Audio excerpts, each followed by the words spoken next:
నమస్కారం, welcome to I dream. ధర్మ మార్గం కార్యక్రమానికి స్వాగతం. నేను మీ విజిత. ప్రస్తుతం మనతో పాటు ఉన్నారు ప్రముఖ జ్యోతిష్యులు బ్రహ్మశ్రీ చేబిఎం కిరణ్ శర్మ గారు. ఇప్పుడు వారితో మాట్లాడి మరిన్ని విషయాలు తెలుసుకుందాం, మన సందేహాలన్నింటినీ నివృత్తి చేసుకుందాం. నమస్కారం గురుగారు. అఖండ లక్ష్మి సౌభాగ్యవతి భవ. చెప్పండి తల్లి. గురుగారు, సాధారణంగా అందరం కూడా చూస్తూనే ఉంటాము, ప్రత్యక్షంగా పాటిస్తుంటాం. ఏంటంటే సూర్యగ్రహణమైనా చంద్రగ్రహణమైనా సరే ఆ రోజు మనం గ్రహణం పట్టడానికి కాస్త ముందుగానే గరికను తీసుకొచ్చి శుభ్రం చేసి ఆహార పదార్థాల్లో, పచ్చళ్ళలో, వాటర్లో అలా మనం ఏదైతే తీసుకుంటుంటామో లిక్విడ్స్ అయినా ఏదైనా సరే ఆహారంగా వాటన్నిటిలో వేసి పెడుతుంటారు. అసలు ఏంటి గరికకు ఈ గ్రహణాలకు సంబంధం ఏంటి? అది వేయటం వల్ల కలిగే ప్రయోజనం ఏంటి? వేయకపోతే వచ్చే నష్టం ఏంటి? Very good. అంటే చాలా సైంటిఫికల్ క్వశ్చన్ ఇది. మీరు నిజంగా పర్ఫెక్ట్గా సైంటిఫిక్గా చెప్పేటువంటి ప్రశ్నమా. చాలా మందికి కూడా ఇది ఇంపార్టెంట్ సమాధానం. మన శాస్త్రంలో అంటే ధర్మశాస్త్రంలో సనాధర్మంలో ఏది కూడా మీకు విరుద్ధమైనటువంటి భావం ఉంటుంది. ప్రకృతికి విరుద్ధంగా ఏది చేయదు. ప్రకృతితోని మమేకమైనది సనాతన ధర్మం. కేవలం సనాతన ధర్మం మాత్రమే ప్రకృతితో మిళితమై ఉంటుంది. ఇతర ధర్మాలు ఏవి కూడా ప్రకృతితో మిళితం అవ్వవు. ఇది క్లారిటీ ఫస్ట్ గుర్తుపెట్టుకోండి. ఇప్పుడు అమ్మాయి అడిగిన ప్రశ్న గరిక అన్నటువంటి వర్డ్ వాడింది అమ్మాయి. గరిక కాదు, దర్భ. దాని పేరు దర్భ అంటారు దాన్ని. ఆ దర్భను కూడా ఒక మంచి రోజున కోస్తారు. ఇష్టవంతుడు కోయడానికి ఉండదు, చాలా జాగ్రత్తగా కోస్తారు దాన్ని. ఆ దర్భ ఏమిటంటే పవిత్రం వై దర్భ అంటే దర్భ ఎప్పుడు పవిత్రమైనది. అగ్నిహోత్రము అంటే చాలా మంచి నిష్ఠాగమైనటువంటి సంధ్యావందనం చేసుకునేటువంటి బ్రాహ్మణుడు.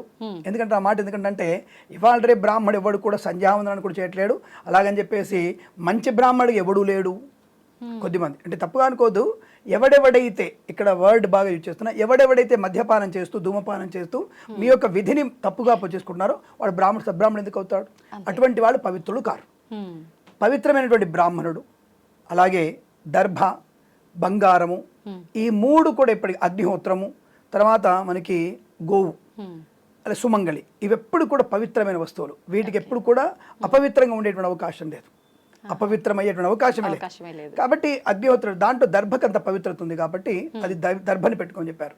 ఇప్పుడు గ్రహణం అప్పుడు ఎందుకు పెట్టుకోవాలి? అసలు గ్రహణం వల్ల వచ్చే ప్రమాదం ఏంటంటే కాస్మెటిక్ ఎనర్జీ. ఇప్పుడు మిగతాటువంటి కాస్మెటిక్ ఎనర్జీ అనేది కాస్మిక్ ఎనర్జీ మళ్ళీ ఇబ్బంది కలిగిస్తూ ఉంటుంది.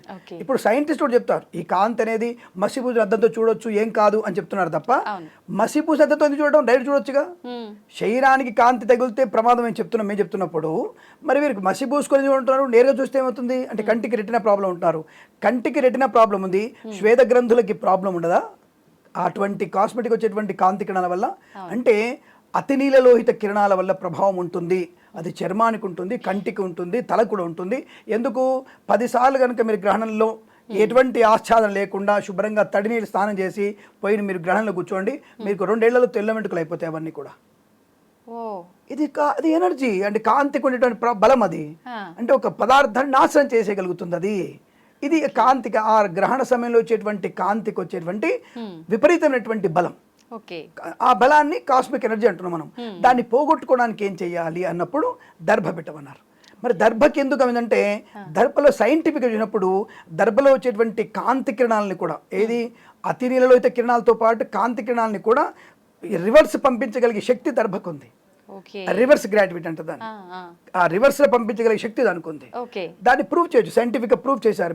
మనకి ఈ మధ్య మనం చూస్తున్నాం, ఏదో సినిమాలో చూసాను నేను, మనకి శ్రీదేవి వాళ్ళ తల్లి గారికి బ్రెయిన్, కుడివేరుకు బ్రెయిన్కి ఎడం వేరుకు సర్జరీ జరిగిందని చెప్పేసి ఒక సినిమాలో ఒకసారి వచ్చి కుక్క కళ్ళని, ఓంకార్ అనే సినిమా అనుకుంటా, ఒక అబ్బాయి సినిమా వచ్చింది, కుక్క కళ్ళని అబ్బాయికి పెడతారు. దాంట్లో చెప్పారు, దాంట్లో ఒక విషయం కూడా చెప్పారు, మేము ఇలాంటివి గ్రహిస్తాం మేము అందరం కూడా. నీటికి కూడా మెమరీ పవర్ ఉంటుంది. నీటికి మెమరీ పవర్ ఉంది. బాడీలో ఉండేటువంటి ఆర్గాన్స్కి ఎలాగైతే మెమరీ పవర్ ఉంటుందో నీటికి కూడా అటువంటి జ్ఞాపక శక్తి అని చెప్పేసి ప్రూవ్ చేయబడింది. అది నేను దాని గురించి ఆ సినిమాలు చెప్పిన తర్వాత నేను పరిశోధన చేస్తున్నాను. అంటే మనం చూసి ఒక సైంటిస్ట్, అమెరికన్ సైంటిస్ట్ దాన్ని ప్రూవ్ చేశాడు, నీటికి మెమరీ పవర్ ఉందని. అంటే మీకు ఇప్పుడు సైంటిఫిక్ గా ప్రూవ్ చేస్తే మాత్రం నిజమవుతుంది. అలాంటి ప్రూఫ్నే దర్భ కూడా బలం ఉందని చెప్పేసి మన ప్రూవ్ చేశారు. ఎక్కడ? వేదంలోను, అలాగే మనకి వేద చెప్పినటువంటి పురాణ పుస్తకాల్లో కూడా దర్భకి అటువంటి పవిత్రత ఉంది. దాని నుంచి వచ్చేటువంటి కిరణాల యొక్క శక్తి కిందికి పోకుండా ఆపుతుంది. చిన్న ముక్క అయినా సరే, చిన్న దర్భ ముక్క కూడా అక్కడ కేంద్రీకృతమైనటువంటి నెగిటివ్ ఎనర్జీని పక్కకు తోసేసి ఉండే పదార్థాన్ని శుద్ధి చేయగలుగుతుంది అని అర్థం. అందుకే దర్భ పెట్టాలి. ఇంతటి చిన్న మాటకి మీకు ఇంత పొడుగు ఉపన్యాసం ఇవ్వాల్సి వచ్చింది చూడండి. అంటే దర్భ అటువంటి పవిత్రమైనది కాబట్టి దర్భని తప్పకుండా మనం ఇళ్లలో పచ్చళ్ళ మీద, నిలవల మీద, నీళ్ళ మీద తప్పకుండా పెట్టుకుంటే అందులో వచ్చేటువంటి నెగిటివ్ ఎనర్జీని కట్ చేసి పాజిటివ్ ఎనర్జీ మనకు కలిగించే అవకాశం ఖచ్చితంగా ఉంటుంది. ఇది దర్భ యొక్క ప్రాశస్త్యం. అవును. ఎవరైనా మన గ్రహణం పట్టబోతుంది అనగానే వెంటనే వెతుకుంటారు, కానీ అసలు ఏంటి రీజన్ అంటే వెయ్యాలి, అది ఎప్పటి నుంచో మా తాతల కాలం నుంచి ఇలా చేస్తున్నారు, మేము చేస్తున్నాం, అదే ఆన్సర్ తప్ప ఇది రీజన్ అని. అంటే మీకు ఏదో నెగిటివ్ ఎనర్జీని ఆ దర్భ వల్ల జరిగేటువంటి పూర్తి స్థాయి ఎనర్జీని తొలగించేటువంటి శక్తి దర్భకు ఉంటుంది. అది మనకి ఇప్పుడు రిసెర్చ్ జరుగుతుంది. మేము కూడా రీసెర్చ్ చేసి చెప్దామని ప్లాన్ చేస్తున్నాం. ఈ షేర్ మార్కెట్ గురించి మధ్య రీసెర్చ్ చేస్తున్నాం. అసలు ఏ గ్రహాల వల్ల ఎప్పుడు పెరిగింది. ఇప్పుడు మీకు 10 లక్షల కోట్లు లాభం అని చెప్తున్నారు, 5 లక్షల కోట్లు నష్టం అంటున్నారు. ఏ రోజు లాభం వచ్చింది, ఇప్పుడు ఏ కంపెనీకి లాభం వచ్చింది, ఆ కంపెనీ గత 3 ఏళ్లుగా లాభాలు వచ్చాయి, నష్టాలు వచ్చాయా, ఇది మేము దాన్ని అంచనా వేస్తున్నాం. అంచనా వేసుకుంటూ ఆ రోజు లాభం వచ్చినవి, ఆ రోజు నష్టం వచ్చిన వాటిని చూసే ప్రయత్నం చేస్తున్నాం. బికాస్ ఆఫ్ చాలా మంది కుహానా పండితులు, కుచితమైనటువంటి జ్యోతిష్కులు, చెట్టు కింద జ్యోతిష్కులు చాలా మంది వచ్చేసారు. వాళ్ళని మేము పక్కకి జరపాలంటే మేము పరిశోధన చేయాల్సిన అవసరం వచ్చేసింది. ఎందుకంటే నోటికి వచ్చిందల్లా వాగేటువంటి జ్యోతిష్యం కాదమ్మా. ఇప్పుడు మీకు నేను ఇప్పుడు చెప్పే దర్భ గురించి ప్రూఫ్ చేయగలిగే నా దగ్గర ఉంది. With proof I can speak anything. With ప్రూఫ్గా మాట్లాడుతున్నాను నేను. అంత గట్టిగా మాట్లాడగల శక్తి ఉంది కాబట్టి ఇది మన పుస్తకాల్లో చెప్పబడింది. పవిత్రం వై దర్భ, సువర్ణం కానీ, బ్రాహ్మడు కానీ, అగ్నిహోత్రం కానీ ఇవన్నీ కూడా పవిత్రమైన చెప్పబడుతుంది. కాబట్టి ఆ దర్భకు అంత పాజిటివ్ ఎనర్జీ బలంగా ఉంటుంది. దానివల్ల మనకి పదార్థాలు కాపాడబడతాయి, అనుకూలంగా ఉంటుంది, ఆరోగ్యపదంగా ఉంటుంది. కాబట్టి మనం చేసుకోమని చెప్పాం. ఓకే. అయితే గురుగారు, మామూలుగా గ్రహణం టైంలో అసలు బయటికి వెళ్ళకూడదు, మీరు కనుక అట్లా వెళ్ళి కూర్చుంటే వైట్ హెయిర్ కూడా వచ్చే అవకాశం ఉంటుంది ఆ కిరణాల వల్ల అని చెప్పన్నారు. అయితే కొంతమంది పెద్దవాళ్ళు చెప్తారు రోజులు గడిచే కొద్దీ అన్ని ఒక రకంగా టెక్నాలజీ పెరిగింది అంటున్నారు, కానీ అన్నిటికీ దూరంగా ఉండండి అని చెప్పి భయపెడుతున్నారు జనాల్ని. మేమైతే ఆ కాలంలో దూరంగా ఉండేది ఏం లేదు, మా పొలం పనులకు మేము వెళ్ళేటోళ్ళం, ఎప్పుడు పట్టిందో ఎప్పుడు పోయిందో కూడా తెలీదు, సాయంకాలం వచ్చేటప్పుడు ఆ దర్భ తీసుకొచ్చుకొని ఆ టైం చూసి వేసుకోవడం తప్ప ఇంట్లోనే ఉండాలని, చూడకూడదని, ఇలాంటివి అయితే మేమేం పాటించలేదని కొంతమంది పెద్దవాళ్ళు చెప్తుంటారు.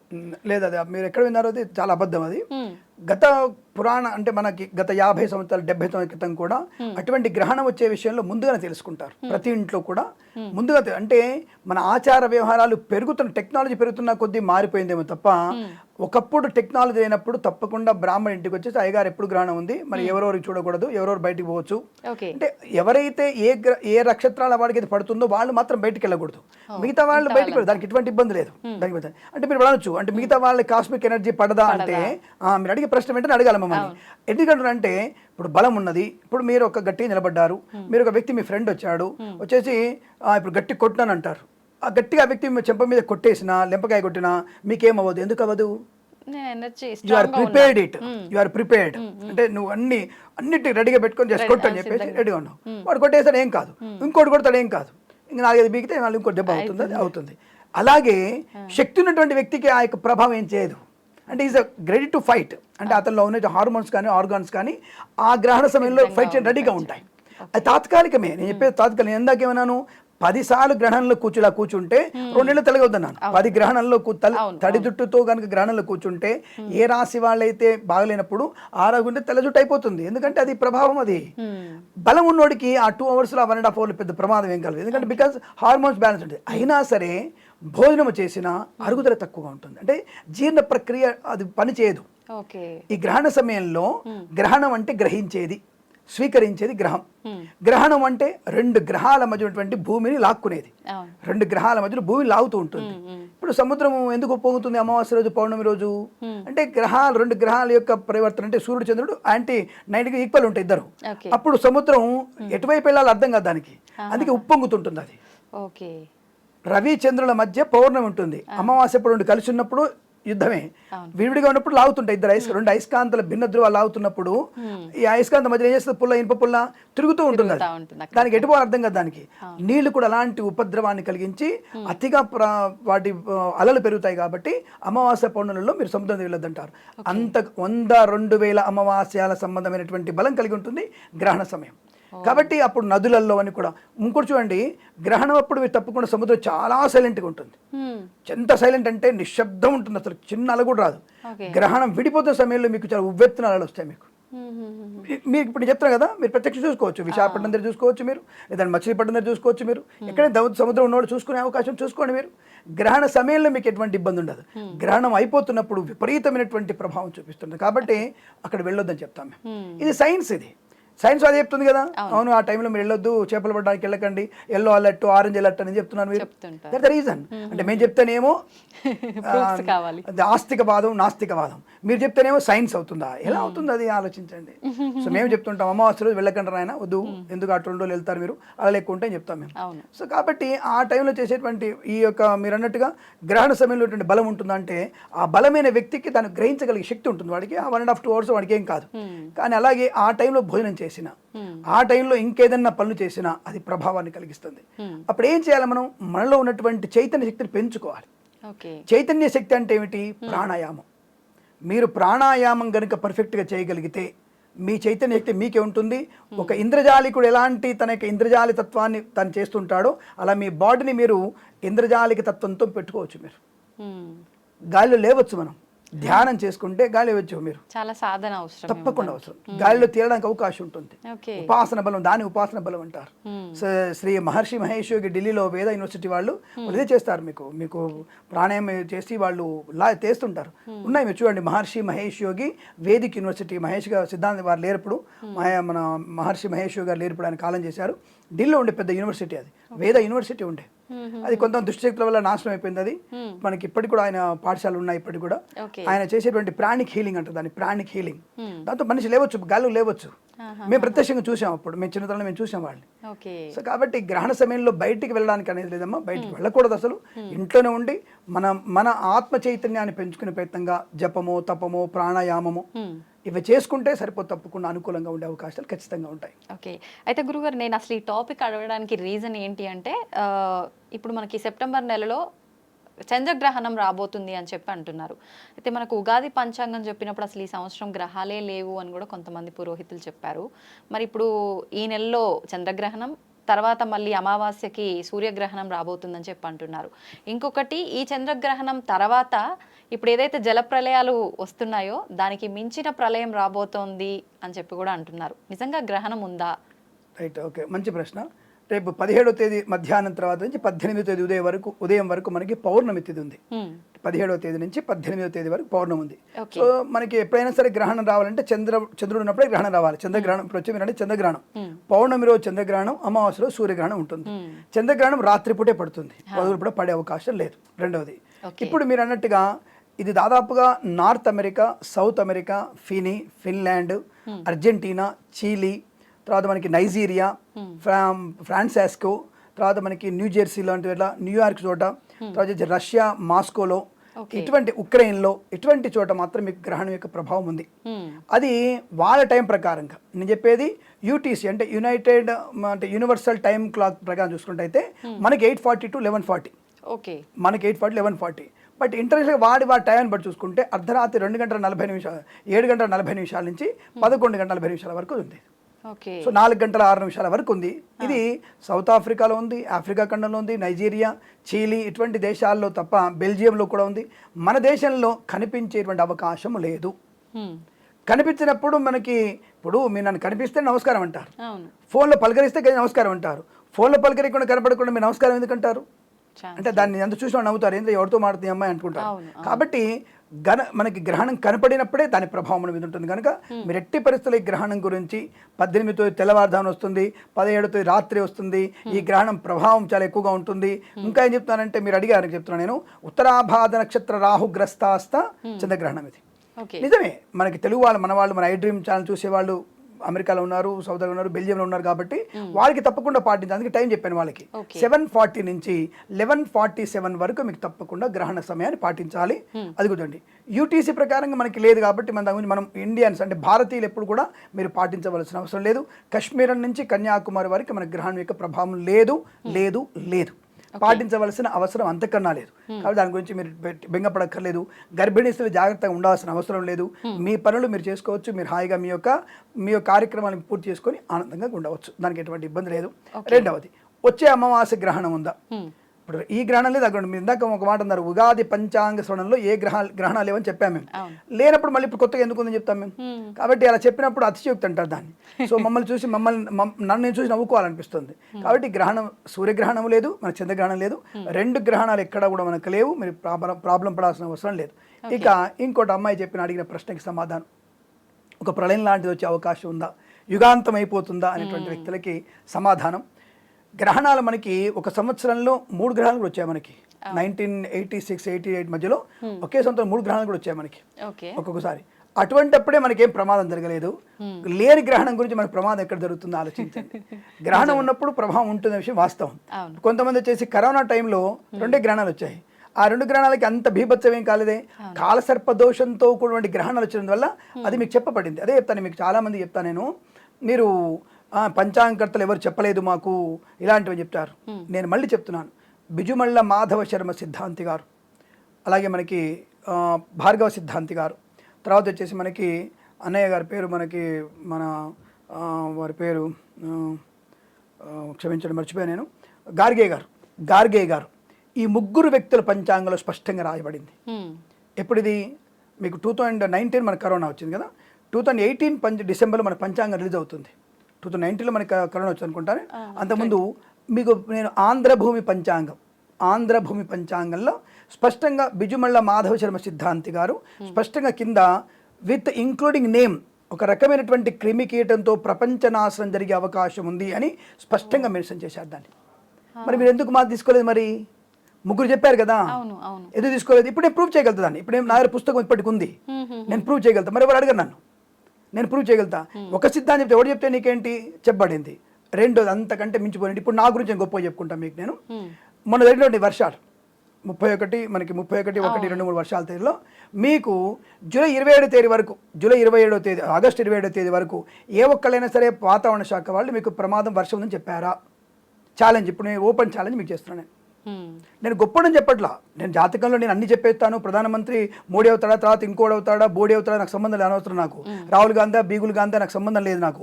ఇక్కడ ఉన్నటువంటి కొన్ని విషయాల్లో మనం స్పష్టంగా మేము చెప్పిన విషయాలు కొన్ని మేము చెప్పుకోవాలిగా మేము కూడా.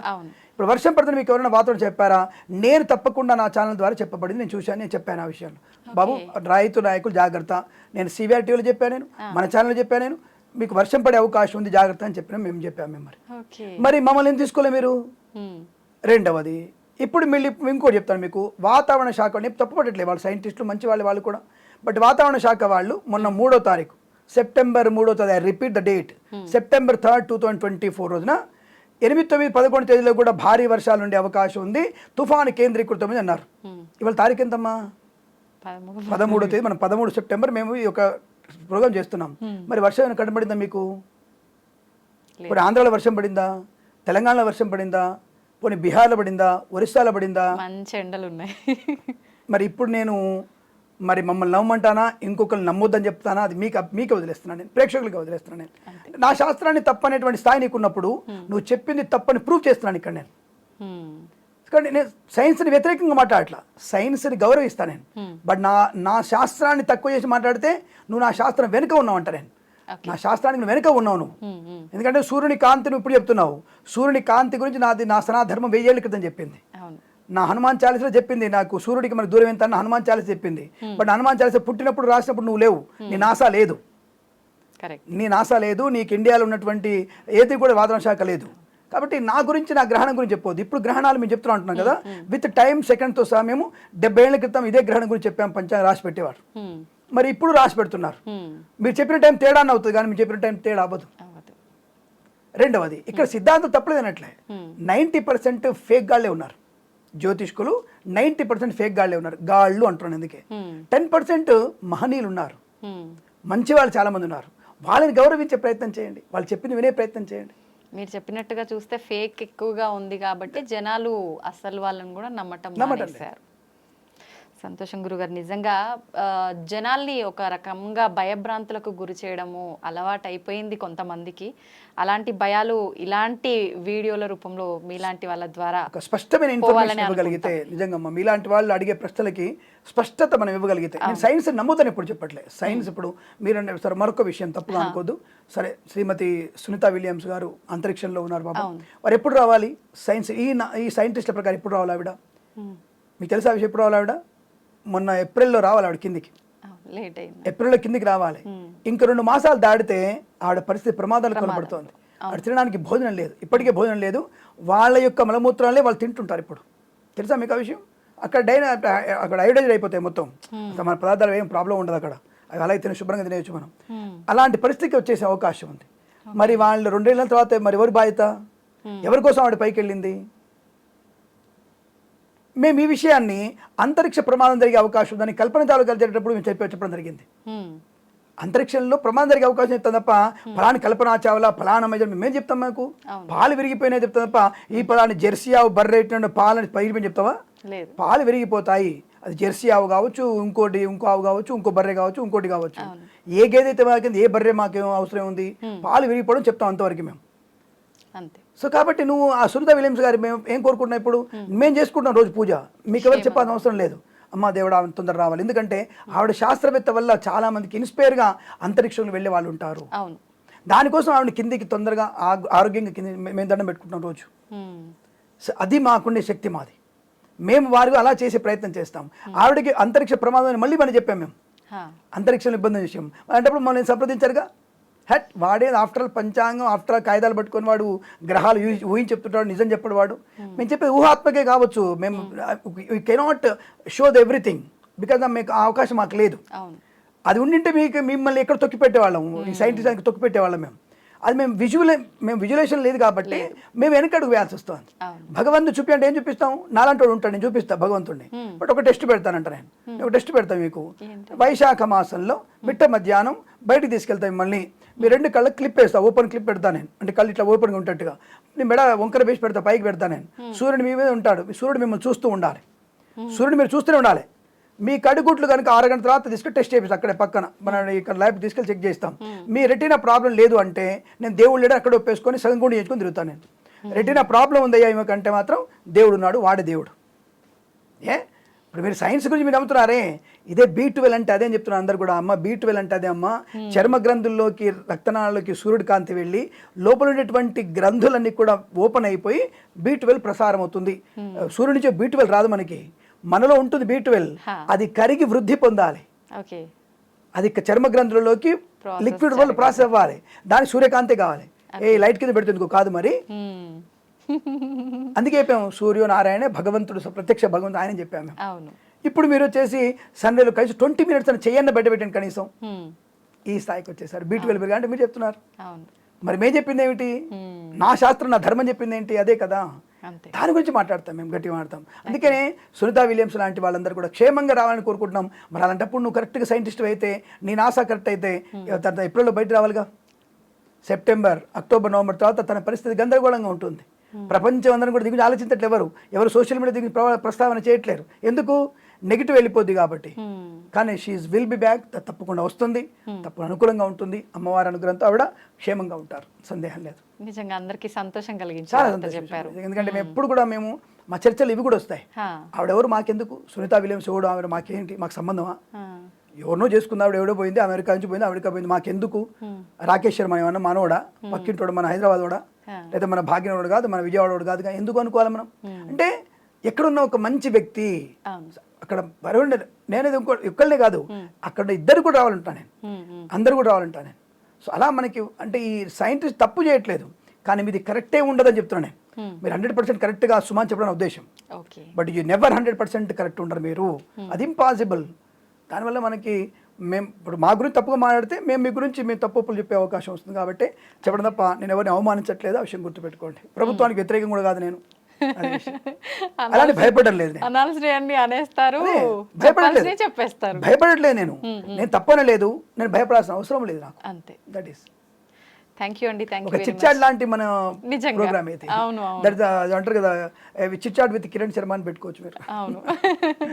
నిజంగానే లాస్ట్ లో ఒక మంచి సంతోషకరమైన న్యూస్ కూడా చెప్పారు, తను సేఫ్ గా ఉంటది అని చెప్పి. తప్పకుండా, నిజంగా తప్పకుండా safe గా ఆనందంగా ఉండాలని వస్తున్నారు. కోరుకుందాం. Thank you, thank you thank అండి, you. Thank you very much. అఖండ ఐశ్వర్య వస్తుంది. నమస్కారం.